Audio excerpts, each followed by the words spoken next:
it's a terrifying time, man. It's a terrifying time to be in America. Man, I don't understand. I don't know what's going on. I think this is the problem, is that everyone wants to just fucking scream at each other. That's what's going on now. We need to find a way to have a communication again, you know? I'm a left-wing guy, but I hate PC culture. I can see some arguments from both sides. I try and talk to people. I talk to Trump supporters all the time. I say, why do you vote for Trump? And not all of them are racist. Not all of them are xenophobes. You know, some of them are just retarded.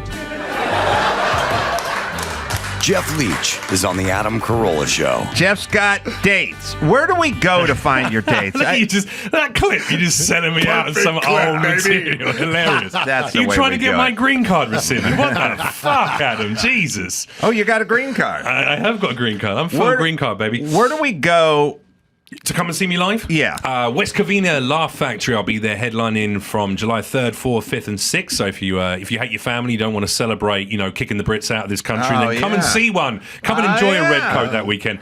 And then I'll be in Cincinnati on July 30th at the Funny Bone, and then Columbus, Ohio on the 31st at the Funny Bone. All right, Mayhem, you got some news? Yeah, I got some news. Lakers being sold in a $10 billion NBA bombshell. The Buss family has entered an agreement to sell its majority stake in the Lakers for approximately $10 billion to businessman Mark Walter. $10 billion. Yep, she will remain in her position as the franchise governor after the sale. Who? Jeannie Buss. Jeannie Buss going to remain. Yep. It's such a weird world. First off, the idea that I made it from 0 to like 41 without even really hearing the word billion tossed around unless it was a joke. Do you remember when you used to say millionaire and that was like a, whoa, this guy's loaded. Oh, now not only that. You can't even buy a house in LA for that, you know. No, we would say that guy's got $1 million house.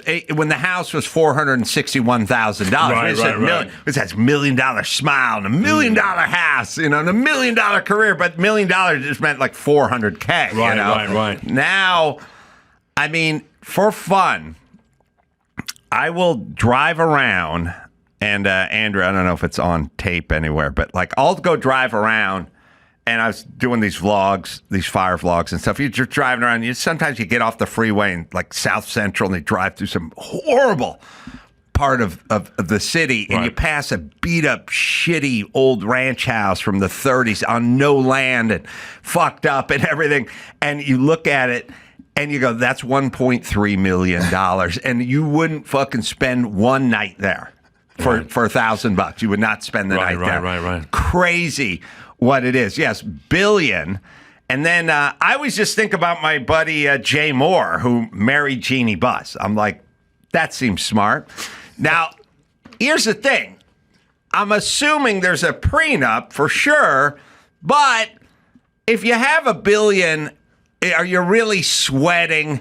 You know, like, are you going, listen, you got the Ford Explorer, but I'm not throwing the leather in. No, I mean, that's an extra $18 with a someone, month. You know, they just have a terrible fall down a set of stairs, no? Oh, yeah. Isn't that how it works? Mm-hmm. So you don't have to give them a penny anyway. Yes.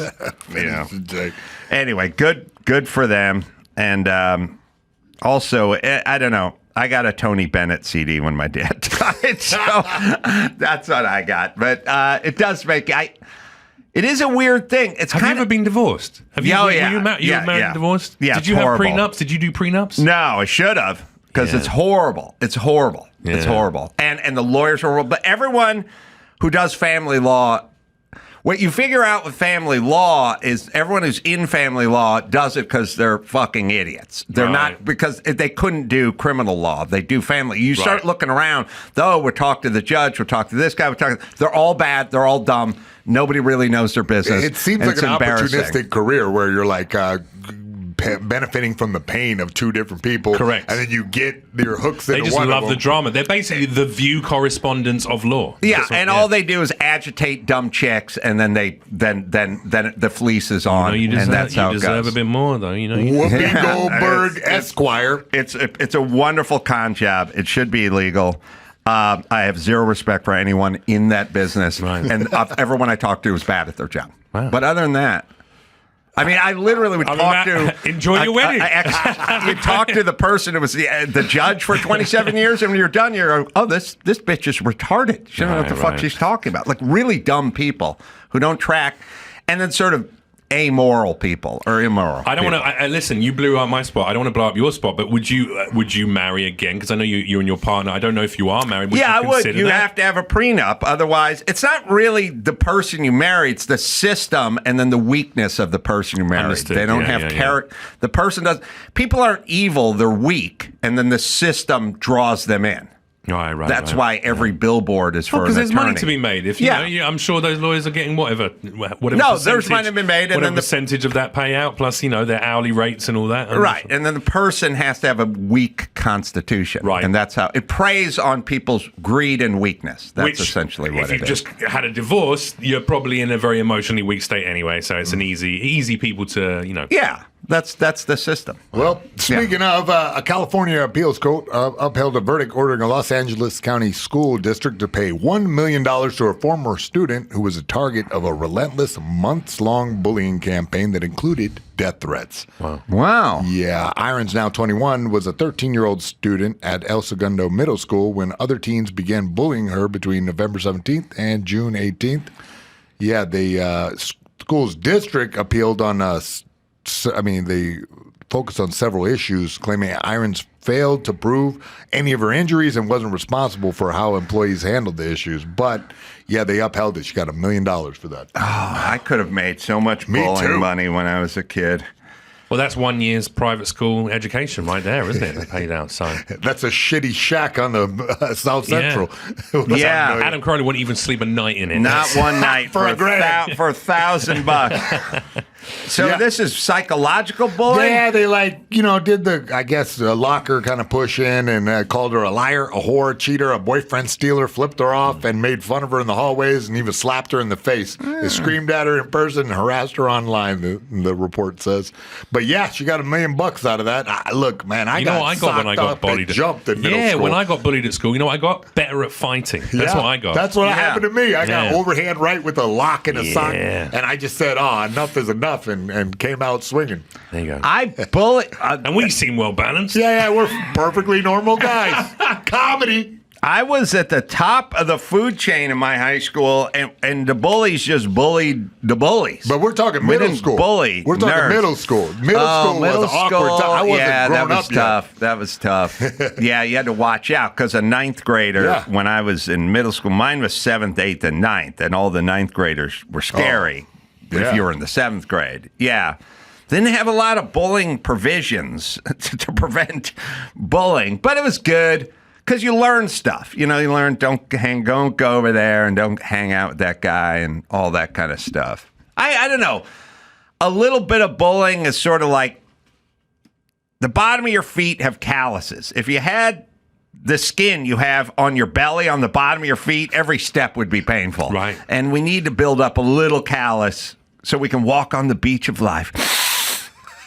Thank you. Go ahead.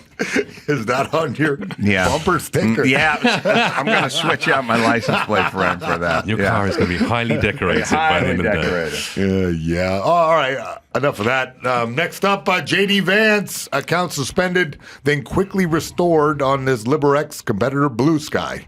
Yeah, he was briefly suspended on Wednesday by Blue Sky within the first hour of him being on the platform. Posting nudes? What was it? Yeah, the account was apparently all he said was that, he's like looking to, be, here we go, have a conversation with people. The leading was, I'm sorry, guys. All right, throw it out. Get the next one. The next one, man, this is a dark one. What's going on with Jason Momoa? 796 dead babies are expected to found in a hidden septic tank at the unwed mother's home. What? Ruins. What are you talking about? Yeah. In total, 798 children died at this home between 1925 and its closure in 1961. And wow. Yeah, it was an institution run by Catholic nuns in Ireland, and yeah, they're digging this up and excavating. That's a bad detail. Yeah. The guy's got to run the backhoe and the baby excavation place. Yeah, that's not a job you want, is it, really? That'll build up some callus on your feet doing that. I mean, you got to be heartbreaking story. That's you got to be philosophical, because they'll go like, one of these babies could have cured cancer. And I'm like, but 2 of them could have been serial killers. And then that guy could have just been an alcoholic who beat his kids. Like let's even this out a little bit. Let's be a little more. You know what I mean? Like, I do not know what you mean. No, not in the slightest. When it comes to dead babies, I'm not really. Well, look, there's the human potential. There's the human potential of the baby, right? You're saying there's like a 1 in 1,000 chance. I'm saying one of them could have cured cancer, but most of them would have just been deadbeat parents. Yeah. That's all. Okay. I'm trying to take the edge off the guys running the backhoe whose tears are streaming down the man's face. I know what you're trying to do, Adam. I'm just saying dead babies. I'm not sure if that's the material for it, but sure, yeah. There's definitely some serial killers amongst those, potentially. Higher likelihood than cures of cancer. Yeah. Statistically. And if they cure cancer, they'd be killed anyway, right? So it. Yeah. There we go. Interesting. Get my 10-4 hat out. Where is it? All right. Let's see. Do you have one more? Or I have one more. Yeah, that was dark. That was a throwaway. Okay. What dark web are you searching for these news stories? It's hard on this job to come up with new stuff. Okay. All right. No nonsense. Texas judge scolds a man for wearing the world's best farter T-shirt in the courtroom. I think you got a video of this. I saw this. I didn't know he was in a courtroom. Yeah, he was in the courtroom. Yeah, he was wearing the shirt, and the judge kind of berated him for it. I think that is great. World's best farter. Oh, it's a picture. It's a photograph. Okay. But it says we'll father something father. It says I mean father. Okay. I am in general sort of intrigued by people that don't possess one crew neck navy sweater. Just one. In the days of Amazon and Old Navy and Target, where you can go into any Target in any place in America and for $13 get a suitable sweater to wear at a funeral, to wear in front of a judge. Like the people who just, again, I'm not angered. I just love the them. fact you got a death sweater in your wardrobe somewhere. That's it. I went to a funeral. My stepdad showed up and he was wearing like a red members only jacket. And I'm like, you don't have just one dark jacket or one sweater. I went. It's a weird part of it's cultural. It's like the weirdest thing. Like we went to every year go to Pebble Beach for the car show, do the vintage race. Do all the events. And Pebble Beach is hoity and toity. And it's champagne and caviar. And we're going to the Ferrari party. They bought the pavilion on top of the hill that overlooks the bay on 17 Mile Drive. And there's going to be, Jewel is going to be the entertainment. And we're going to be pouring champagne. Pre or post teeth as well. What are we talking about there with the good teeth? You know what? They didn't indicate that in the Evite. But there's one guy we had at our shop who was coming with us. He's a husky Mexican guy named Jose. Okay. And the other guy, Matt, who cares, who'd get the invites to the party, be like, Jose, you have to bring like a sweater or a shirt with sleeves, like in a collar. Right. We're going up to the Montoya Villa, and they've rented this place out, and Jewel's playing, and we're going to go to various events, and you just can't wear the T-shirt, the white T-shirt. You can't do it, So just bring something with a collar, like sleeves, a sweater, something, because he knew. And then sure enough, it's Friday night. Everyone's getting dressed. This guy's got his dress shoes and his slacks and his shirt tucked in and something. Here comes Jose. Plain white T-shirt. Just comes down the stairs. And it's like, Jose, we're going to the Ferrari party where Jules. Yeah. Do you have a sweater? It's a new T-shirt. It's a new T-shirt. I'm like, just the concept of people putting a shirt on. Like here's something that's a new plain Hanes. I love that because I love breaking down the preconceptions of what the fuck I'm meant to do when I go to these things. Because all these events, it's all bullshit anyway. Everything's okay. You can say everything's bullshit, but it's a bunch of free food and Jewel, and part of it, the conceit is you don't. Okay, let's break it down. Well, hang on a second. If there was a good buffet, turning up in a white T-shirt is a terrible technical Could you choice. show up nude? And if the answer's no, then why not? Okay, no. How about in underpants? No, I don't think so. How about Daisy Dukes and flip-flops? Probably not. All right, let's just keep going until we get past T-shirt. It's just, the point is it's not about you. It's not your thing. You got invited. These are sort of the rules. I feel the same way with the people that are like, hey, man, I'm doing my own thing with my uniform. It's like, no, you work at McDonald's. That's a fucking uniform. I don't want to wear. Then don't fucking work there. Right. Then don't. Stay home. Jose, stay home. Was there a dress code written on the invite? It's okay. You get my point, though, because here's the whole point. The whole point is I don't want everyone in the party to make you as a poor Mexican from the San Fernando Valley. You're supposed to look when they're showing you the latest Ferrari model. You're supposed to look like maybe you could buy it. Right. That's all. That's all. And by the way, it's just a courtesy to the fucking person that invited you. Right. That person said, "Put a fucking sweater on," but nope. No sweat for you. Not doing it. Not going to do it. Going to see the judge today. I love it. I love the subversion. My question is always, where is this person's girlfriend or wife? Right. Hey, where are you going to see the... She's wearing the sweater out somewhere else. Mm-hmm. She's like, where are you going today? Going to see the judge. Okay, who sharded is not the shirt I want you to wear when you're going to see the judge. Just put this sweater on. You wear that for your cousin's wedding. You know, that's right. All right. Now... Shall we keep this going? What happened with this guy? He appeared in front of the judge in this T-shirt. Did he get in trouble? Yeah, no. He's... Oh, we have something. Let's see the judge. Good morning, sir. What made you think that was a good shirt to wear to court this morning? That's all you could find? That's all? The only shirt you had in your closet? World's best farter. That's great. No, it says, I can read it. I see what it says at the bottom. You're in felony court. You need to dress appropriately to felony court, and that's not appropriate. Also, if you're facing felony charges and potentially going to do jail time for what you do not want to advertise the fact that you're a great farter, because in prison, a loose anus is a very desirable commodity. Yeah. So actually, it's actually the opposite. We like them tight in there. Oh, really? He knows. Yeah. I don't know. Like, would you want? I'm trying to think. Yeah. Now, the judge has so much leeway in terms of sentencing that agitating and insulting the judge right out of the gate it just seems like the worst idea ever. It was a terrible choice. It's not one that I would have made. But also, she's taken out like 20 years of being pissed off at her husband for never wearing the fucking nice shirt to go and have lunch with her sister. She's like, you couldn't do it for me one time, Steve. And then this guy turns up in court and that's it. And it just got reset for 30 days and for him to get a lawyer. So, oh, really? Yeah. Also, a lawyer would have stopped and also that. a costumier as well. Yeah. His excuse of this is the only shirt I had is kind of a weird one. In a day, look, back in the day, I never grew up. I think I made it from 0 to like 35 without owning a blazer. Right. I never owned a blazer. Blazers were expensive. You had to go to a men's store or Sears or something. Like I didn't own a blazer.